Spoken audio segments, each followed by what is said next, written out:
Flyers across the country finding themselves stranded in spring break chaos. More than 50,000 TSA workers are now going without a paycheck, while hundreds of others are simply choosing to quit. Lawmakers remain in a standstill to reopen the Department of Homeland Security, but now Elon Musk and Tom Homan say they have solutions. President Trump now threatening to send ICE agents into airports for extra security. Thanks so much for joining us for another hour of NewsNation Live. I'm Alex Capriello. A live look at the floor of the Senate right now, where lawmakers are debating the Save America Act, a mostly Republican-backed voter ID bill that would lead to a large share of new voters being required to show proof of citizenship, things like a passport or a birth certificate, when actually registering to vote. Hannah Brandt joins us live in Washington, D.C. with the very latest. Hannah. Hey, Alex, it's not every weekend we see lawmakers here in Washington, D.C., but they're doing this rare weekend session so that they can debate, as you said, the SAVE Act. This is all part of a major Republican push to advance a bill that President Trump has been calling his top priority. Now, Democratic lawmakers don't think they should be discussing this at all. We're in the middle of a war with Iran and a shutdown of DHS. And to that end, we just saw Democratic leadership bringing up an amendment to fund TSA while we're still in that DHS shutdown, but that got voted down. Now, earlier today, Democrats also voted down a different amendment that Republicans tried to add to the SAVE Act that would ban people who are born male from playing in women's sports. That, too, we know it's been another focus of the president. But the most of this debate has been on the crux of this bill, and it's expected to last several more days. Remember what this legislation is all about. It would require people to show proof of citizenship to register to vote. As you said, that would be things like a passport, like a birth certificate. And then people would also have to show their ID to cast their ballots. And fighting over this legislation has been pretty fierce. Republicans have been saying this is a must to secure our elections and to keep things running safely. Democrats argue, though, it's already illegal for non-citizens to vote, so they say the SAVE Act would only suppress legitimate voting. Take a listen to what we've been hearing from either side of the argument. It should not be controversial. It is already federal law that requires only citizens vote in the United States.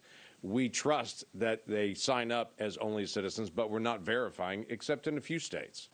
This is not complicated. This is simple and straightforward. It's not even controversial, except in Washington, D.C. It is designed to make it harder for citizens to vote. Do not listen to the Republican talking points about voter ID. That's a ruse. Underneath the surface, the SAVE Act is a voter purge bill.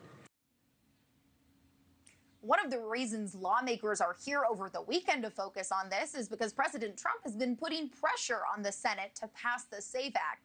He said in a recent post on his Truth Social, there is nothing that is more important for the USA. But at this point, the legislation, it just doesn't have the votes to pass in the Senate. We are, though, expecting a final vote to happen sometime this week. So we'll see how the numbers tally up, Alex. And Hannah, the other major question right now is how close we are to seeing an end to the exchange of strikes with Iran. Do we have an answer to that? Only President Trump knows the answer to that, and he's been giving us pretty mixed messages about just how close the U.S. is to ending this war in Iran. Most recently, he put up a Truth Social post where he said, "We are getting very close to meeting our objectives as we consider winding down our great military efforts in the Middle East." And we know he said multiple times over this past week especially that this conflict is going to be over very soon. But just before he put up this post, here's what he told reporters about the possibility of negotiating a ceasefire with Iran. I don't want to do a ceasefire. You know, you don't do a ceasefire when you're literally obliterating the other side. Oh, I think we've won. We've knocked out their Navy, their Air Force. We've knocked out their anti-aircraft. We've knocked out everything. We're roaming free. From a military standpoint, all they're doing is clogging up the strait. But from a military standpoint, they're finished.